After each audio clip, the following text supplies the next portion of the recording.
Hello everyone, and welcome back to the maintenance phase reaction on the episode The Presidential Physical Fitness Test. Some good news from last week. I have figured out what the issue is with my recording software and why it keeps cutting out and I keep losing footage and stuff. And it turns out that the recording software doesn't like when my mic gets disconnected. And I wasn't disconnecting my mic, but I've learned that the USB port in my mic is going out. So it would disconnect randomly because it's worn out, and that would cause the video to go out. Now I've kind of jerry-rigged it to where that shouldn't be an issue right now. I need to try to make this last for about another month, and I should have around $100 from YouTube net in next month's paycheck, which will pay for a new mic. So this is where we are. So anyway, let's go ahead and move on. We are going to continue watching the presidential fitness test. That touches this issue. It is always conceived as so important that we. Okay, I think we're like in the ballpark of where we left off, but I'm going to start us back just a little bit so I can understand what point they're getting at.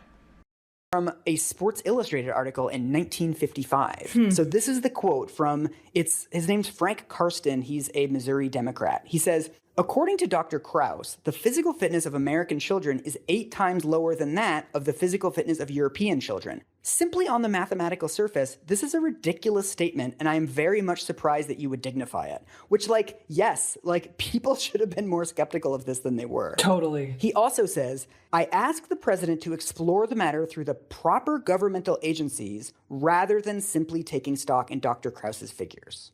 So he's essentially saying, why are we doing this as a completely separate thing? If this is so important, it's very strange that you're setting up this separate president's council with an executive order. Right. Why wouldn't you use health departments? Why wouldn't you use, education departments? Why wouldn't you use I think I already addressed this in the last video, but part of the reason why you would set up a separate council for this sort of thing is if you want to expedite the process. But I'm pretty sure I already went into that in the last episode, so we should be getting to some newer points here in just a sec. There are vehicles that are better positioned and have more infrastructure to do this kind of thing. And there's also policies that you could pass. One of the things that I think is actually really important, and this really sets... something I didn't mention, though, is that there's policies that you can pass. Policies, by and large, require bipartisan support, which may not have been available at the time. I don't know what the politics were at the time of this, but maybe that wasn't such an easy thing to get. Policies... There are executive orders, but for this type of thing, I don't know if the president could have really done that. So by setting up a separate council, it's a way to bypass the bipartisan process a little bit. And I think the president did what he could to expedite this process as quickly as possible.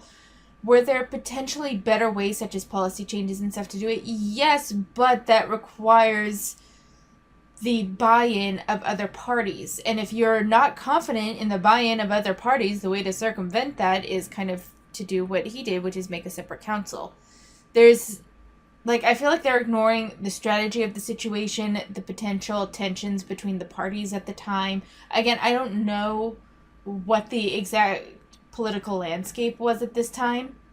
It probably wasn't as fucking bonkers as the American politics of today, but that doesn't mean that there weren't tensions and that he may have struggled to implement policies for what he thought was important, The template for the issue of youth fitness for the next 50 years is that it is always conceived throughout every future president that touches this issue. It is always conceived as so important that we have to do something about it. We have to rally parents. We have to rally schools. B, it's not important enough to change any actual laws or make any sacrifices. This is what... So my question is, what laws would you want put in place to promote children's physical fitness? That's another thing, is that I'm there's policies and then there's laws, and they're slightly different. We do have policies, we do have like standards in place for, there are certain standards that students have to meet across pretty much every subject. There's even library standards that the students have to be able to identify fiction versus nonfiction. The students have to be able to learn how to locate books by call number in a library. Like there are standards in place for educators to make sure students like reach a certain level. I don't know what they are for PE, but I know that there's at least some level. I think it's a fairly broad because it is specialist, especially in elementary school. Elementary school specialists, and for anyone who doesn't know, specialists are anything that isn't like core education. Specialist in my school is tech, music, PE, and library.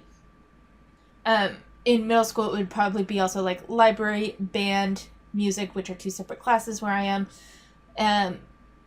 Art.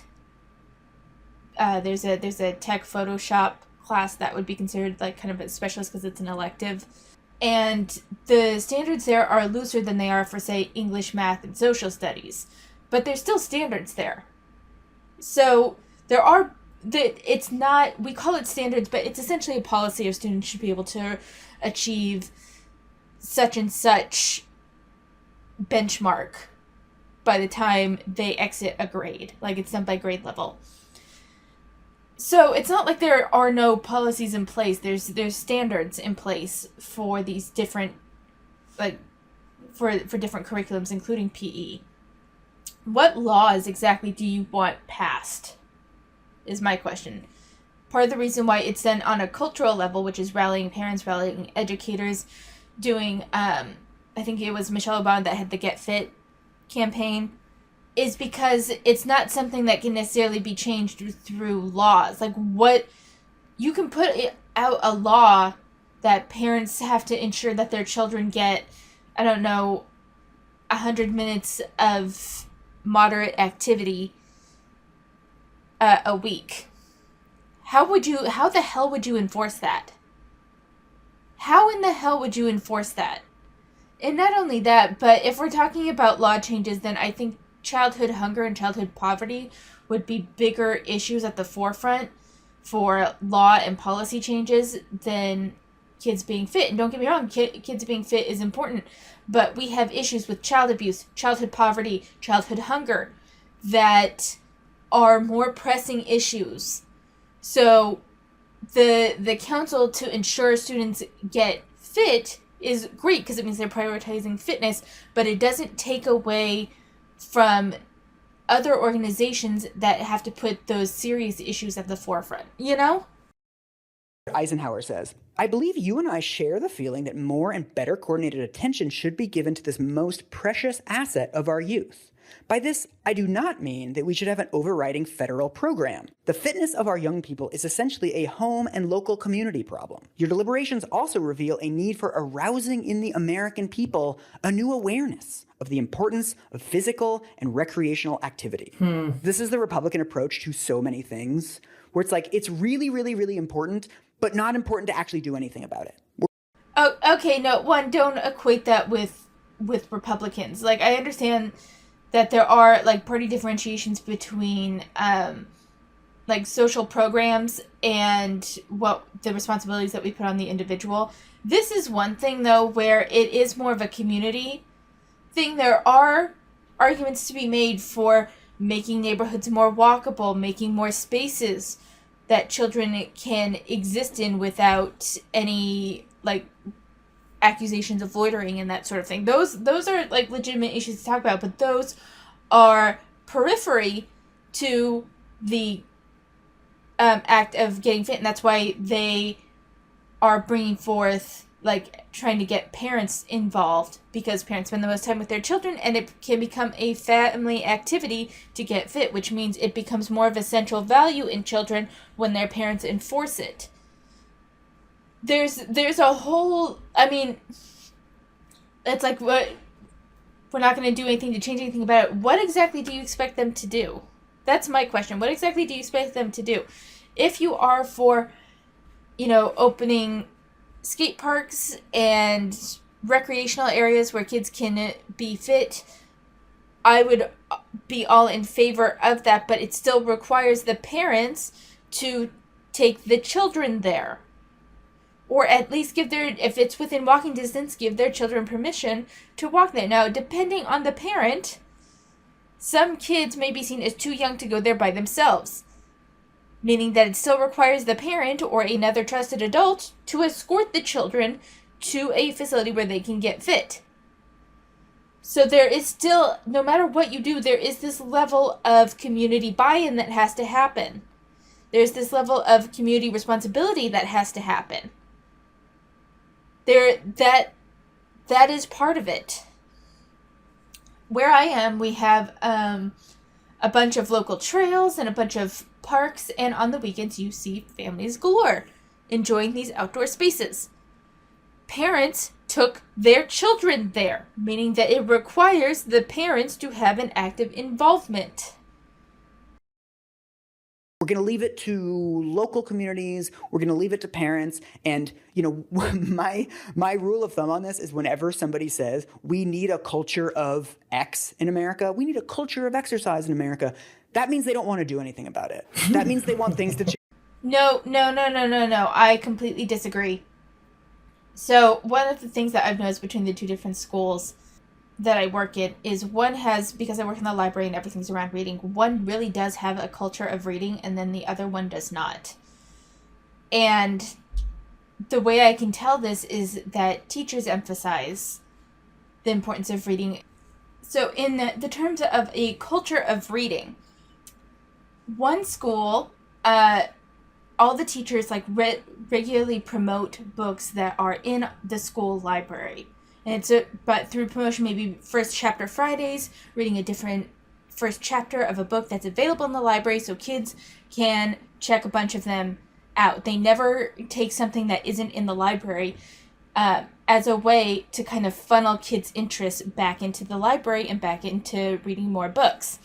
We also have a book student love month. We do it in February, or books staff love month, where everyone from the janitor and the paras to the principal and every single one of the teachers gives me a list of anywhere from 5 to 7 books that they love. I pick them all out, put the teacher's name on a Post-it note and put it on there and highlight them in the library so the kids can see what the grown-ups like. This encourages the kids to read more. There's this whole funneling back in. Everyone gets super excited for a book fair, including the teachers. Everyone is in the promotion of reading. In the other school, the librarian's kind of on an island a little bit. I'm trying to promote books that adults also read, but I'm having a hard time getting any buy-in from the teachers for it.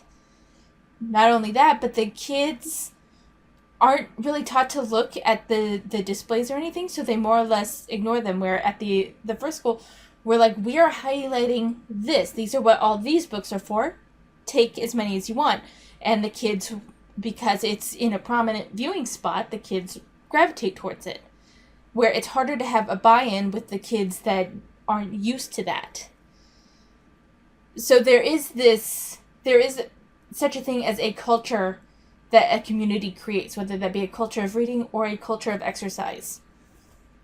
My family, through many years, created a culture of exercise within ourselves. We recently had a 7-Eleven. We had nothing near us for the longest time, but we recently had a 7-Eleven moving down the road from me. And the rule is that if someone wants a candy bar or something convenient, or maybe the pizza, it's a really clean one, it's a really nice 7-Eleven, I gotta say, we all walk together. No one goes to pick stuff up. We actually had a teriyaki restaurant move in down the road from us too. We have to walk there to get our food. That's kind of the rule that we've made for ourselves, unless someone's sick. And so we walk, and so that's kind of, even though our options are limited, we still make the effort to walk there. We have also, as a family, decided that, during the commercials of anything, we march in place. Or we make efforts. There's just, anytime we can add movement And we do. My mom also is just a collector, has really become a collector of every exercise gadget that there is. We have a shit ton of bands. There's a small selection of free weights. We have a treadmill because my mom, that's what she does. She collects different exercise equipment, including some of those as seen on TV stuff that we use like 3 times and then we realized was stupid. But there is such a thing as creating a culture in the community, in the family of exercise. That's part of the buy-in. That's part of what makes something work. You can make as many policy changes as you want, but you need a buy-in from the community in order for it to work. So starting with the community, and if policy changes are necessary, those can be added later, first by seeing what a culture of exercise would generate. Change spontaneously. Wait, can I tell you something? Ooh. I just turned in a new piece, and the title is "It's Time to Bring a Culture of Consent to Diet Talk." No! I'm the problem, Michael. You're the enemy. No, but totally. Like, I hear you, right? That if you're talking about a culture of something, then there's not necessarily like a single person who's responsible. Yes. Yeah. One of the things that's amazing, I actually found a really fascinating article about the systematization of children's play. What they find is that in the early years of this council, so right after Eisenhower sets it up, it's actually really cute and really lovely. So in the first wave of this organization, what they start putting out is all these recommendations that are really about, we need to give children open-ended forms of play. And it's really important for kids to have hobbies, but it's not important what those hobbies are. So one of their first recommendations that they put out in one of these reports, it comes out in 1956, it says schools should have more time, equipment, and personnel for physical education and should focus increased attention on children who are not athletically gifted rather than on stars. So it's already saying, like, let's look at the kids that need a little bit more help and let's focus on them, because like the buff football jock who's doing 24 pull-ups, he really doesn't need us. It also mentions specifically, and this is dope for 1956, it says, make sure that girls have equal opportunities for physical fitness. Whoa, hey! Dude! That's great! They also, this is from the terrific article on this that I found. It says, in the conference's final report to the president, the conferees offered a definition of fitness that encompasses the total person, spiritual, mental, emotional, social, cultural, as well as physical. That is like some whole child learning that is, right, even today can be kind of a radical approach. Totally. That's kind of badass ahead of its time thinking. Yeah, and in their reports, they even mention stuff like camping and fishing and bowling, these things that are not necessarily the most athletic, right? You're not dripping sweat when you're fishing. But it's just a nice recreational activity. And some kids are going to be more suited to that than they are to jogging 10 miles. And that's fine. Totally. And this is the last time that this is going to happen in this episode. But they actually propose changes to the physical environment. That one of the things they say is that cities should start closing down streets to cars so that they create time and space for children without excessive adult oversight. They're essentially saying, let kids play in the street, let them meet their neighbors, let them play Frisbee, let them ride their bikes. It doesn't really matter what it is. I will say this is something that we are sort of working toward in Portland, Oregon now, not for kids playing purposes, but for like maybe some streets should just be for bikes and pedestrians. Oh, yeah. And the freak out around that from folks who drive cars is like astronomical. Oh, people lose their minds. It's so intense. Absolutely lose their minds. So it's really fascinating to hear. So a quick note on the people with cars losing their minds. The issue around that, I would say, is I think that there is some genuine concern because we are such a car-centric society. I'm all for closing off some streets so that way people can congregate in a space that doesn't require them to put out money and is more about building community. I'm all for that. We need structural changes, though, because if that is the most direct route to any major employer, then that could cause some issues. There are just, if we had a more robust public transit system, especially in the western part of the United States where a lot of our transit system, quite frankly, sucks ass, then closing off streets to open it up to bikers and pedestrians and kids at play would be more feasible. But we have to generate more of a public transit system, a more reliable public transit system, in order for that to be more feasible. So I don't really like the demonization of people with cars being concerned about streets getting closed down. I think that that's ignoring a major issue in that we are all overworked and we're all hustling and bustling from one place to another, often in cars, most often in cars, because that is our central form of transportation in the U.S. There are some areas, some very limited areas, that have decent public transit. I know New York City has decent public transit. I think some areas in California have decent public transit. There's even some areas in other states that have like decent public transit, but it's not a statewide thing, you know? Hear this, coming around, 60 years ago plus 70 years Yes. ago now. I mean, it is this glimpse of the health and wellness rhetoric that we could have had if we hadn't diverted into this fork of weight. Mm-hmm. Some kids are going to like fishing and they're not going to. I don't think that this was becoming an over focus on weight. I don't think that was it at all. There's a pretty big gap between when this was first implemented, when it started to die out, and then the overarching concerns of the obesity epidemic, because this was first implemented in I forgot what I looked up last time. I think it was like the late 1950s, and the obesity epidemic became a big talking point in the late 90s. So that's like a 40-year gap right there, and it was already on the decline. This thing that Eisenhower and Kennedy put forth was on the decline before the obesity epidemic came into play. I think there became an over focus on preparing young people for the workforce rather than developing them as people in any significant way. Grades became more of a focus. There was more competition. More people were going to colleges, that sort of thing. I think that there aren't enough teachers that value kids having hobbies. Whenever I sub, I try to give the kids 10 minutes of what I call constructive free time at the end of the day. And 10 minutes isn't a huge amount, but it's what I can give them. But my goal is that you do something that builds a skill. And that can be any skill you want. Are you looking up how to make an origami crane? That's fine. One girl was looking up how to build this certain type of Lego fortress that she wanted because she loved Legos. And I'm like, that's fine. You look that up, and I want you to try to apply those skills when you get home. That just shit like that. I think that there is value in teaching kids to explore their interests. But I don't think that this all went downhill because we started to focus on weight at all.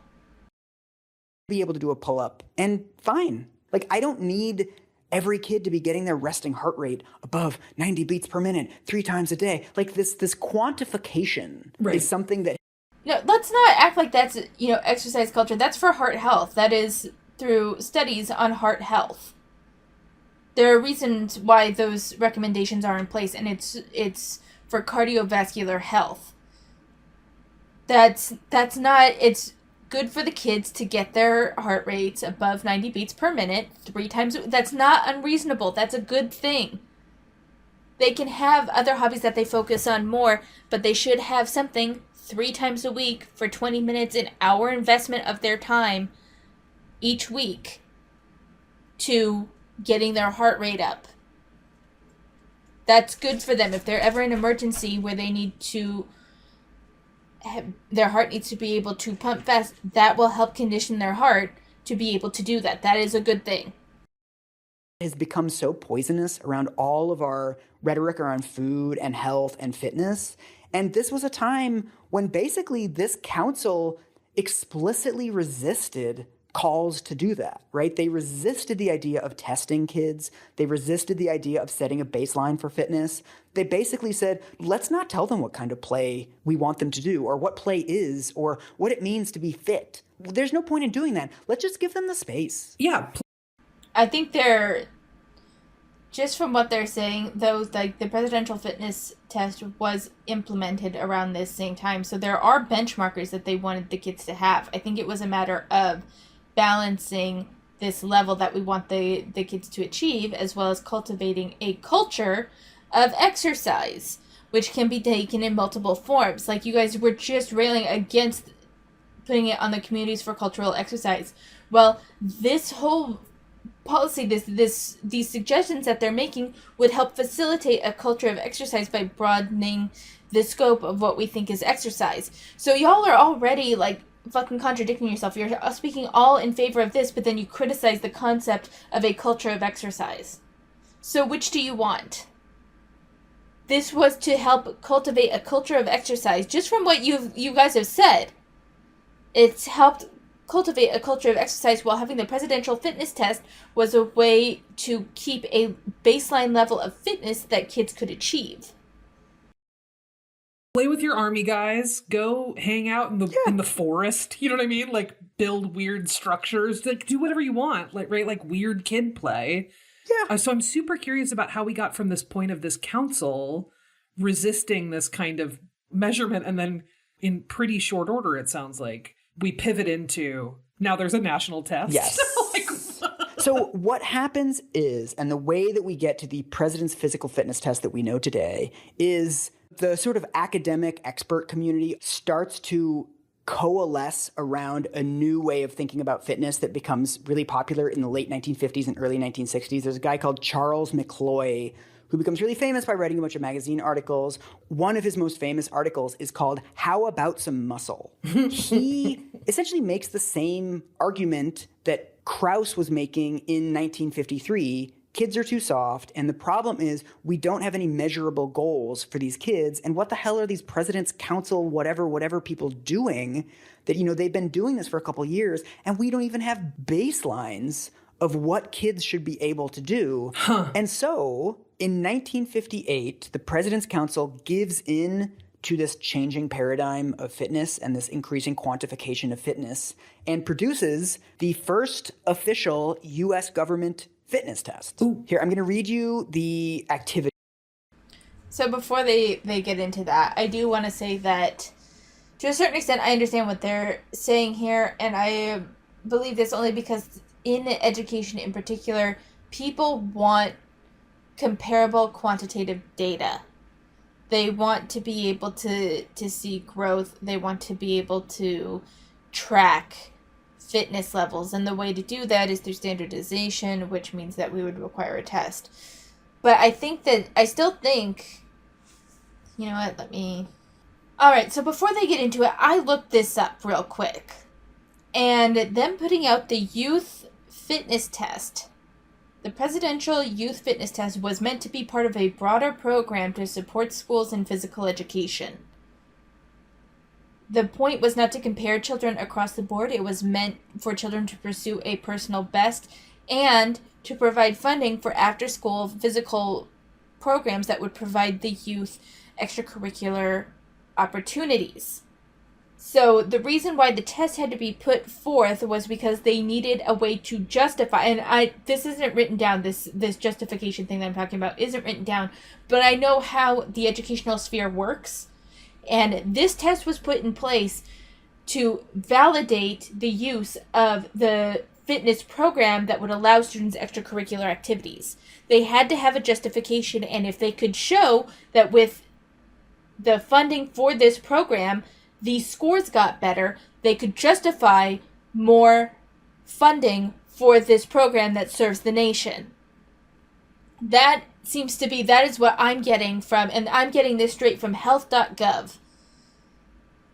That was the reason, the most likely reason. They don't say explicitly what the reason was for the fitness program other than to track student physical progress. But I know how the system works, and they wanted this test in place to track student progress to justify funding.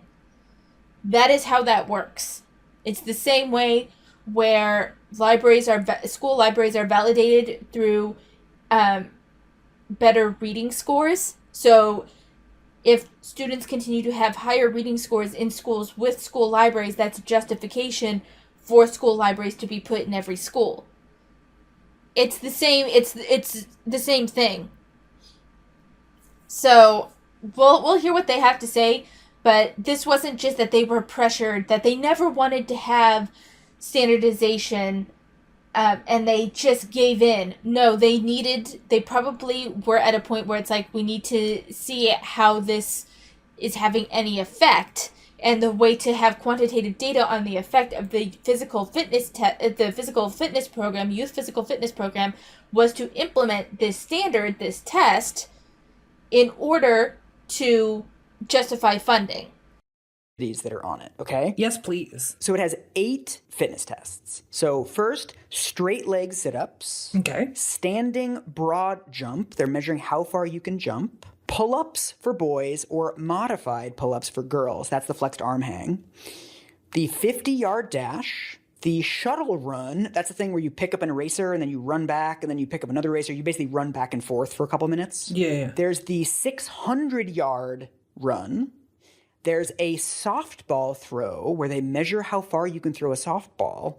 And then there are 3 aquatic tests. What are the aquatic tests? I could not find this out. Oh, man. The test says that they're optional. I've seen no literature on schools actually implementing these because, like, you'd have to go to a different building. But your like, school would have to have a pool. Exactly. Like, what? Step 1. Also, imagine how much worse the president's physical fitness test would have been if you had to do part of it in a fucking bathing suit. Seriously. I am very glad that these have been lost to time. Totally. Although I will say...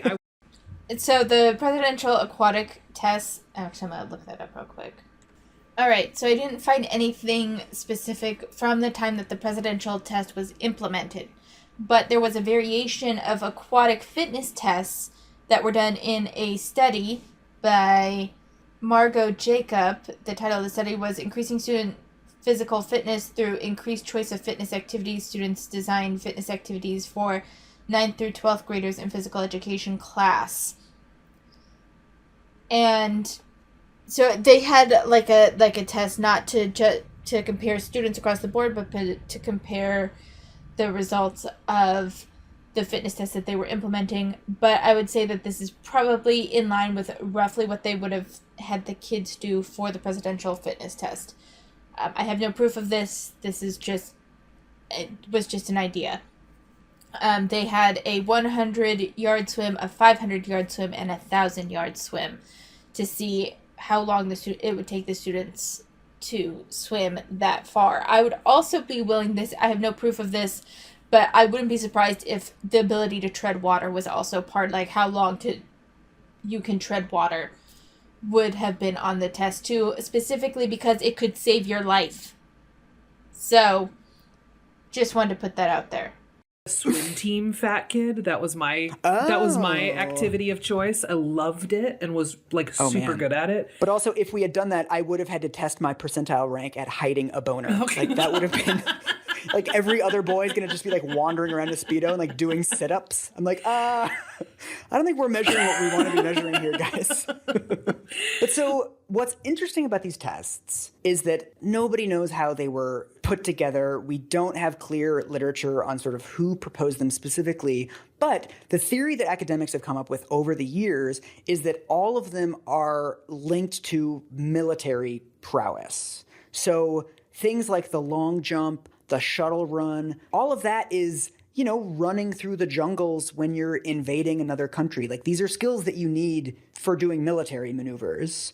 Also, I saw in one article they said that the softball throw, how far can you throw a softball, that's linked to potentially throwing grenades. Jesus. I mean, you don't want to get too conspiratorial about these things, but it's clear that there was a military reason, a national security. That's generally what I've heard and that's been suggested. That's my general understanding as well. Now, I don't like the idea of framing this as a bad thing. There was a time when drafts were in place. Young men would be drafted into a war. I think it's far better to prepare these young men for a potential future where their lives could be in jeopardy, and to give them a baseline to help. Like, we're not thinking about the culture at the time. This isn't preparing young men for war and they have the option to go. They could very well be drafted. This was to ensure, I guarantee those that are more physically fit would have a better chance of survival during the war. Like, don't get me wrong, a bullet's going to hit you if a bullet's going to hit you, but you would be less prone to other injuries, which would increase your survival rate. So let's not frame this as a wholly terrible thing. There were circumstances at the time where it was to preserve as many lives as possible, I would think. Reason for doing these things. Right. So that's the sort of half tinfoil hat explanation of how these exercises got in there. Do you know, I don't know why this is what just popped into my head, but this is such a bizarre thing that's like, we don't think of our children as soldiers, right? Like, we're against child soldiers, but we are for child military readiness. Oh, yeah. Like, if push came to shove, No, let's not compare the two. No. I'm not doing this shit. No, there's a big difference between putting students in a physically ready form should they be drafted into the military, or for the girls, because I'm pretty sure women weren't drafted, but for the girls, if they had to serve as nurses and maybe there's a raid on their camp and they need to be able to run and get away. Preparing them for a worst case scenario situation in the terms of being optimally fit is very different from training child soldiers to throw grenades and shoot people. There's a difference there. Do you know how far that kid can throw a grenade or what? Right, like, we want to know, what is his willingness to kill? Yeah. Like, oh. But so... No, they don't want to. That's that's not the military readiness that we're seeing. Not their willingness to kill. Just if they are physically capable of survival in a military situation. Don't get me wrong. Is it great that they could have been modeled after military exercises? It's not ideal, but given the circumstances at the time, given the culture at the time, this is very different from judging on a kid's willingness to kill. This isn't the same thing. This is physically fit readiness for military activity should the need arise. It's not the same thing as training child soldiers. It's not the same thing. It's the late 50s. This test has been developed, but it's not really being used in that many schools. Like, there's still not a national PE program. So this... It is worth noting something that I didn't realize that I found out when I was looking at the health.gov website. Presidential fitness test was actually voluntary, at least when it was first introduced. So that could be why it wasn't widespread. It was voluntary. Obscure government body has created this test, but it's not in all of the schools yet. But then what happens is JFK comes into office, and apparently this is one of the first times this had ever been done, that right after he was elected, but before he took office, he wrote a editorial in Sports Illustrated called The Soft American. What? Which basically lays out exactly the same argument as Krauss and Weber had made in 1953. The American kids are soft, their fitness is bad, the fitness of kids is actually worse in 1961 than it is in 1953. So he starts out his essay by saying, the first indication of a decline in the physical strength and ability of young Americans became apparent among U.S. soldiers in the early stages of the Korean War. Almost 1 out of every 2 young Americans was being rejected by selective service as mentally, morally, or physically unfit. Sorry, was it physically, mentally, or morally unfit? I know. You're just going to throw in the mentally and morally and not really unpack that at all, my dude? I know. It's like, how much time do we have on this show? Right. Like, buddy, what? that's a big bucket to throw a lot of people into and then be like, they all just need some exercise. It's like really not the point. There's also, but then he does the thing. He ends his Sports Illustrated article doing the exact same thing that Eisenhower did and that every future president will do. He says, this is so important. Our bodies are getting soft. We need to beat the Soviets. We need to be a vital nation, vigorous, blah, blah, blah. And then he's like, okay, here are my recommendations. Here's what we need to do to solve this problem. I'm going to read these to you. First, establish a White House committee on health and fitness. Make the physical fitness of our youth the direct responsibility of the Department of Health, Education, and Welfare. The governor of each state must be invited to attend the annual National Youth Fitness Congress. So it's like, establish a fucking committee, invite governors to a meeting. Right. It's so important, and this is the only way we're going to beat the Soviets, but you just want to hold a bunch of meetings and bring the President's Council into a different government department? Ugh. And so another... I am so confused as to what their issue is with this. They are connecting they were just talking earlier about not utilizing already existing infrastructure as a reason why they did not like the Presidential Council. But the Presidential Council would now be connected to the Office of Health, and they have a problem with that. They have a problem with the governors being invited to a youth fitness convention or meeting or whatever as a way to me, that would signify that they were trying to establish a standard across all states to ensure that every American was getting the same physical education. And in order to do that, they needed the buy-in from the governors, because the governors would be the one to implement it in their local state.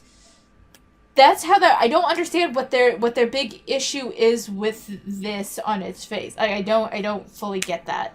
Really important thing that he does is he establishes an award. So you probably remember this from when you were a kid, that the kids who scored above the 85th percentile on all 6 categories of the president's physical fitness test got an achievement award. I don't know if it was like a ribbon or like a medal or whatever it was, but they would get sort of officially recognized for being one of the fittest kids at school. Ugh. This was seen as a way of promoting physical education and kind of fostering friendly competition among kids. How friendly was it? I know, friendly. You couldn't tell that I was putting friendly competition in quotes. Like, that's such an oxymoronic phrase to me. Friendly competition. Totally. Really, you think friendly competition is oxymoronic? I feel sorry for you then. Have you never had just a fun competition? It can be fun. It doesn't have to be harmful. There's no reason why a competition has to be cutthroat every time. Ideally, it would never be cutthroat, but especially for, like, friendly competition, like, there is such a thing as a friendly competition. That's not an oxymoronic phrase. There's a way to be competitive with each other without being cutthroat or malicious. That's all that means. Now, do some kids take it too far? Yes. But the goal is competition motivates individuals. It does, and especially when the stakes are super high, so there isn't a huge amount of pressure or anything. It can be a fun, motivational activity, and they have the chance to get some recognition. But that recognition comes from personal development, not from being necessarily better than their peers, because there's not only one kid that can get that medal. That helps further the friendly competition aspect of it.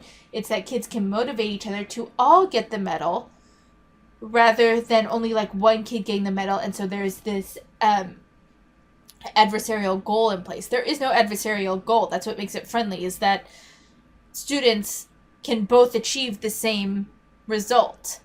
And the hope would be that if one looks like they're closer at achieving the result than the other, that motivates the kid that is further behind.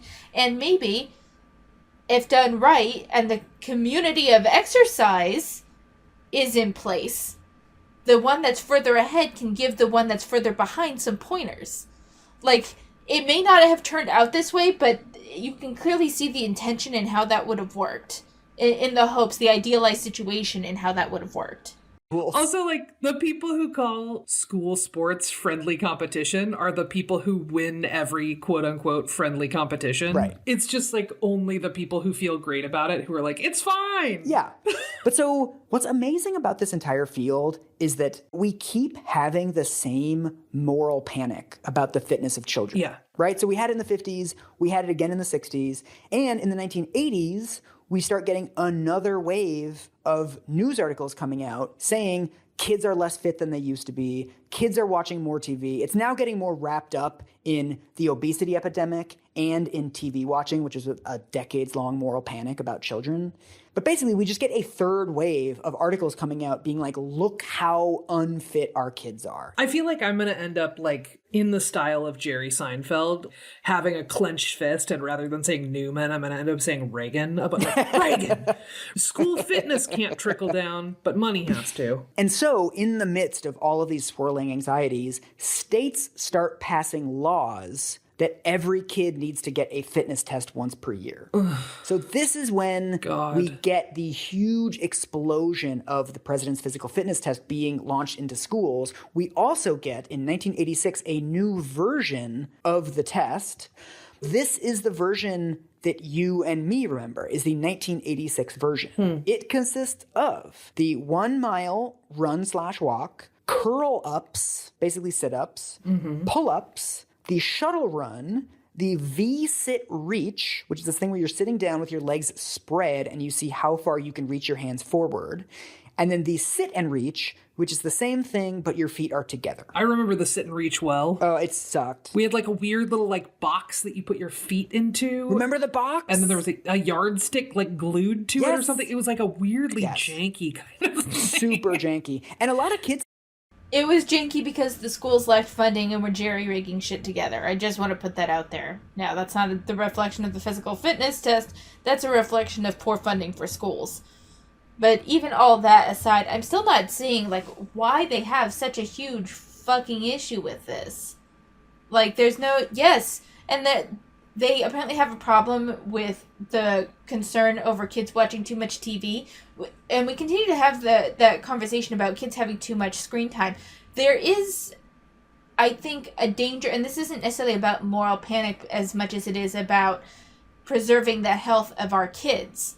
Kids that spend too much time online, especially on social media, in which their brains are not prepared. Our brains are not necessarily designed to be able to fully perceive and understand how, a million people could look at a single picture of ours. And that is especially true of children. Like, as an adult, you take the risk however you want. But children really don't understand the concept of that. They don't understand the concept of people can be fucking assholes and just comment something mean just for the sake of it.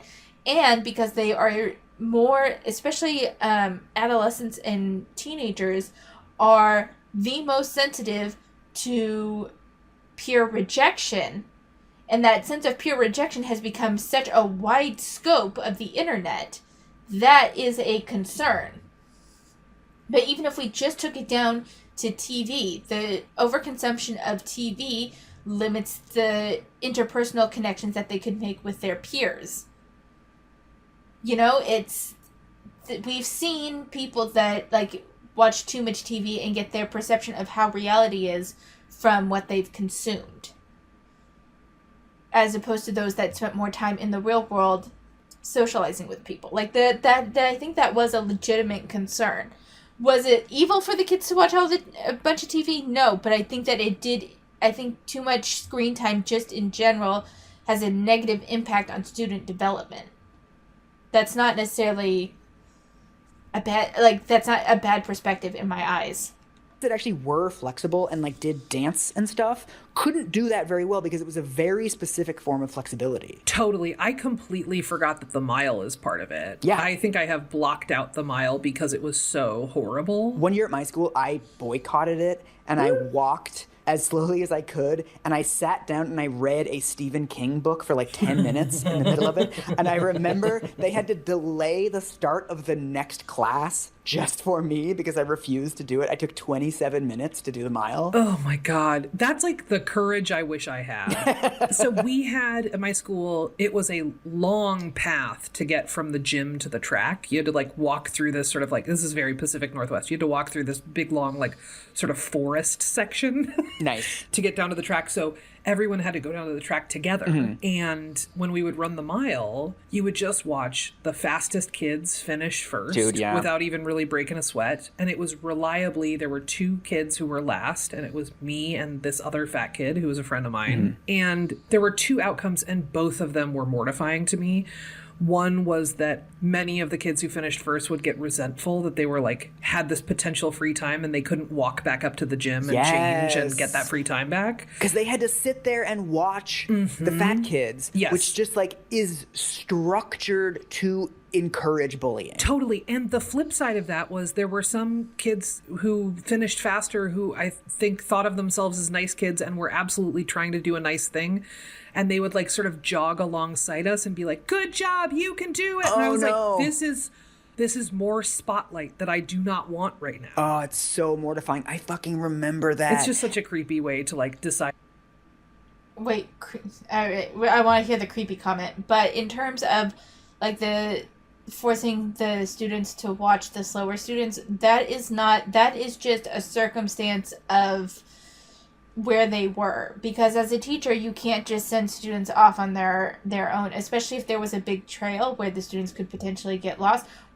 Whoever the teacher is that's supervising the class is responsible for the well-being and knowing where each student is. So if it's only one teacher especially, yeah, you have to say, because I have to be able to see everyone, know where everyone is, know what everyone's doing, be able to report how an incident happened should any of them occur. If I let students go back to the gym that's up the trail, if they trip and get hurt or get lost or end up fucking around and getting into something they're not supposed to, that all comes back on me. So it was just a necessary, unfortunate thing.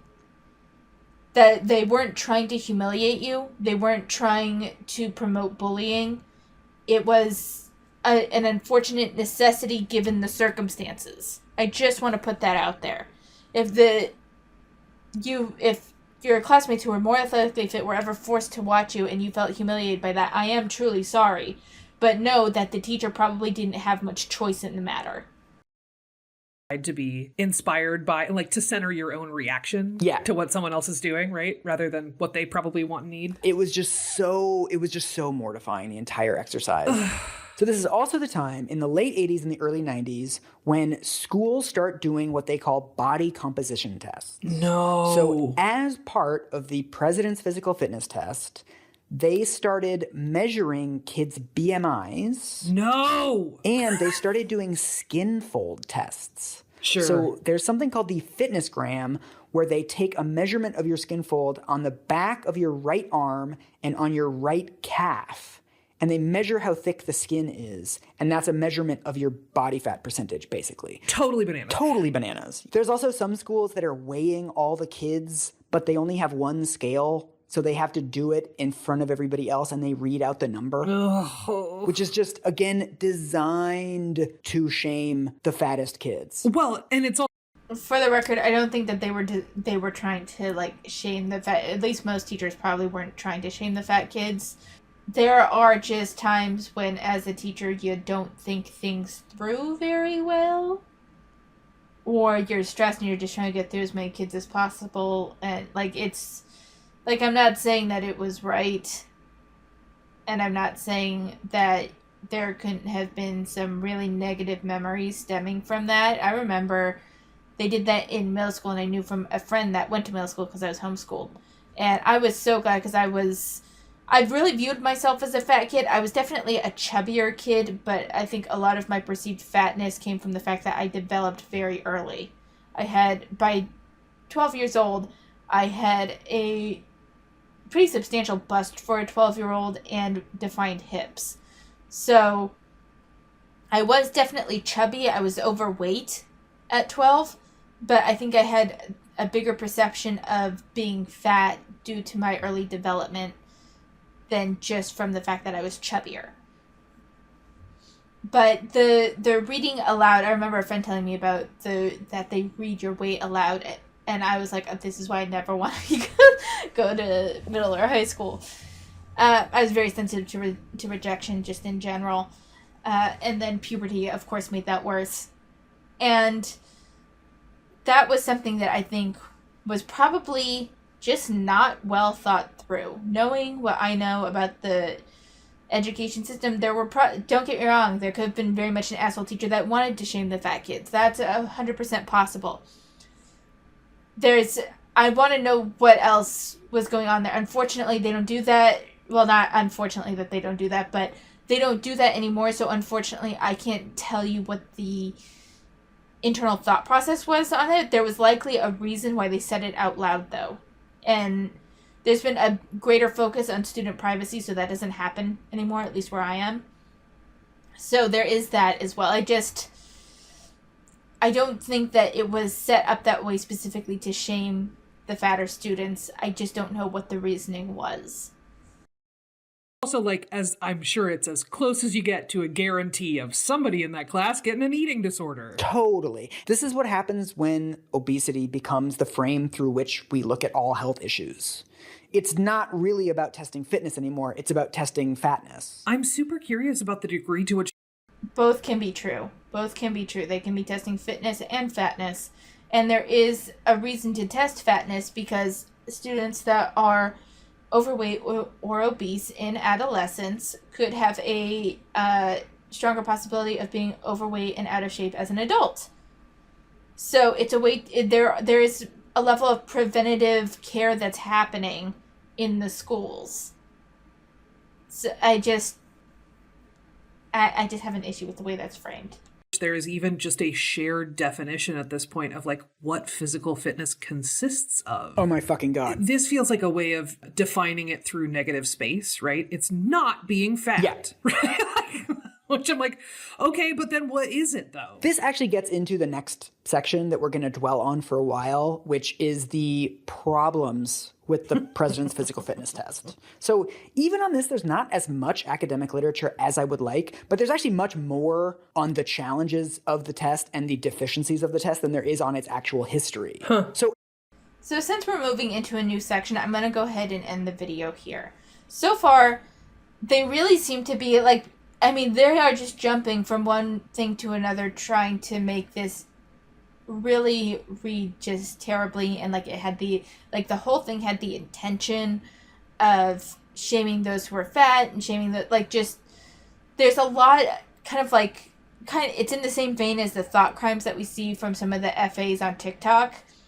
There's a lot of attribution of intent on something that probably that particular intention wasn't there.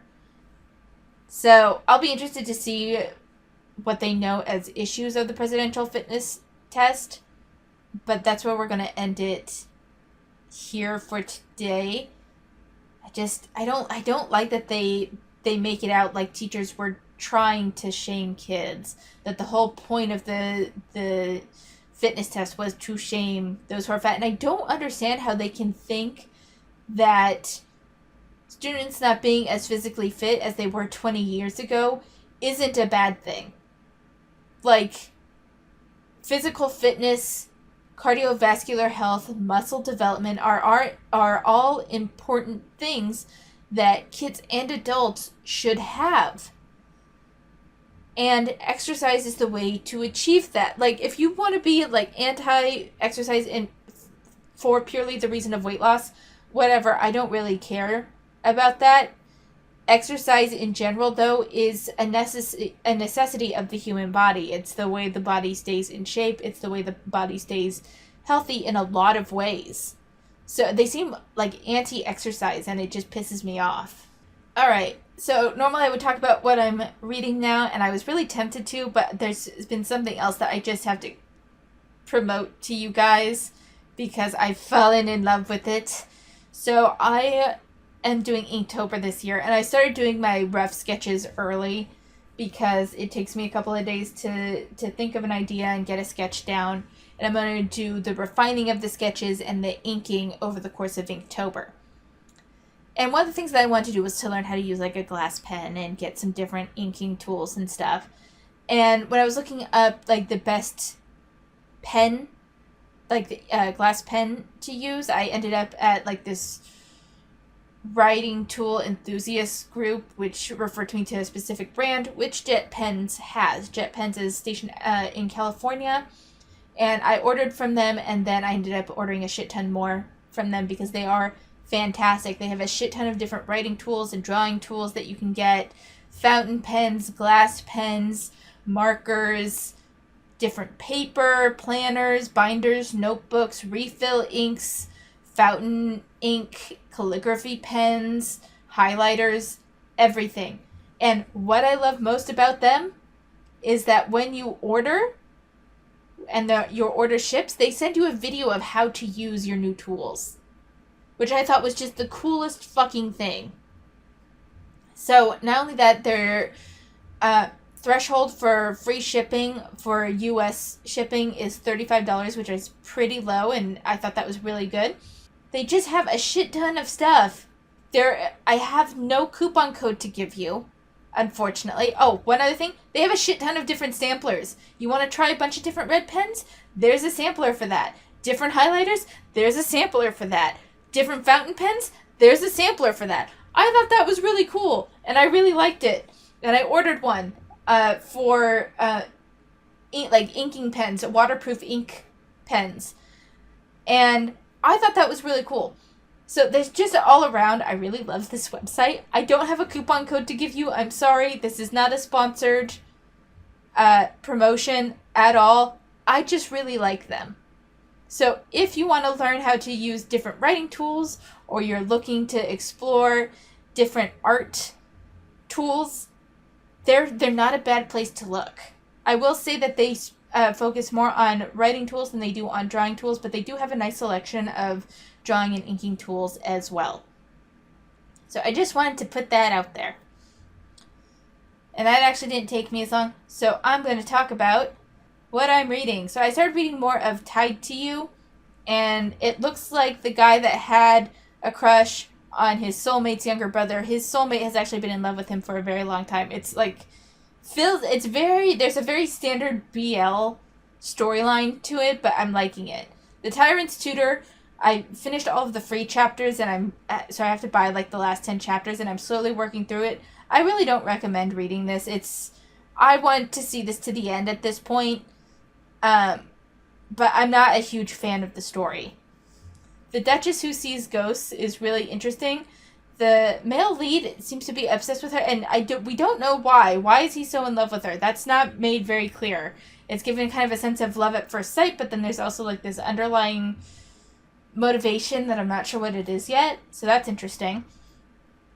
Becoming You is a story of someone who's isekai'd into the realm of a novel and knows that her character is doomed to die because the male lead, who's the prince, who was cursed, is going to go insane in relation to like constantly switching bodies with her whenever they have sex, apparently. That's what happens, and he goes insane from that because it happens so many times. And he ends up killing her and her whole family for it.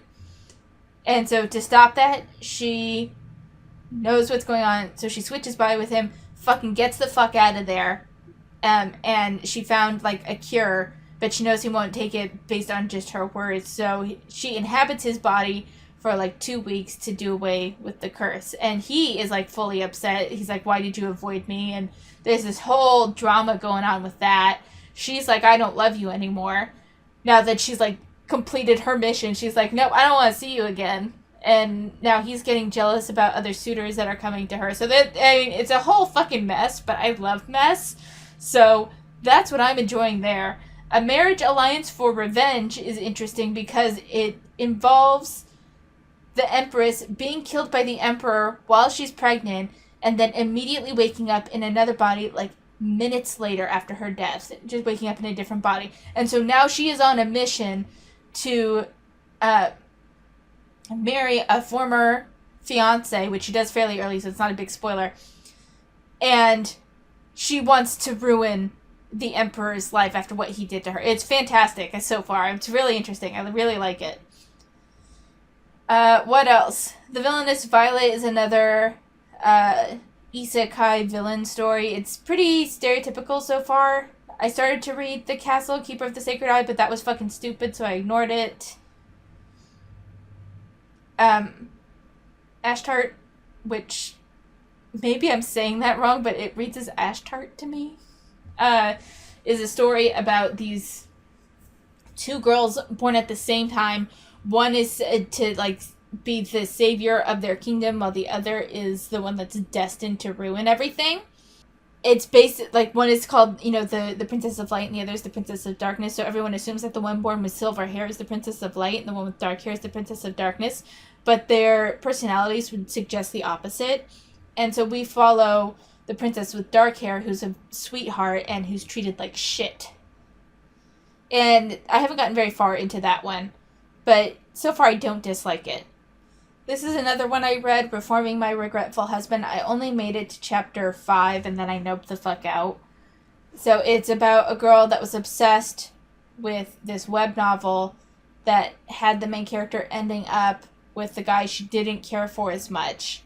And so, as a reward, the writer was going to rewrite the entire story with the main character ending up with the other male lead. And there was going to be this granting of a wish to one of this male lead's favorite, biggest fans, and it ends up being our main character here. The story starts to unfold. I got bored with it, so I don't really recommend it. It's just kind of boring, and they try to make him somewhat like menacing, and that's why he wasn't chosen before, but it doesn't really work. It's really very much reads like a fan fulfillment sort of thing. It just wasn't my thing. So anyway, that's it. That's all I have to say. I did not lose any weight this week, but I think that's because, in all honesty, I am kind of inflamed from a bunch of activity. I've gotten anywhere from 15 to 18,000 steps a day at my job, which my body is not used to. By Friday, I was fucking exhausted to the point where I was almost in tears because I was just so fucking tired. And my body was aching so fucking much because I'm not used to that level of activity. So I think a portion of my stabilization of weight this week was because of some inflammation. Because I was really fucking sore. I was hurting so much. And I've also been kind of bloated. Normally I don't try to use these as excuses, but this was a really unusual week for me. And I think my body is just not handling the increase of daily activity very well. I'll adjust within another week or two. But right now I'm still in an adjustment phase. So I think that's all I have to say. Thank you so much for watching. Take care of yourselves, and I will see you next time.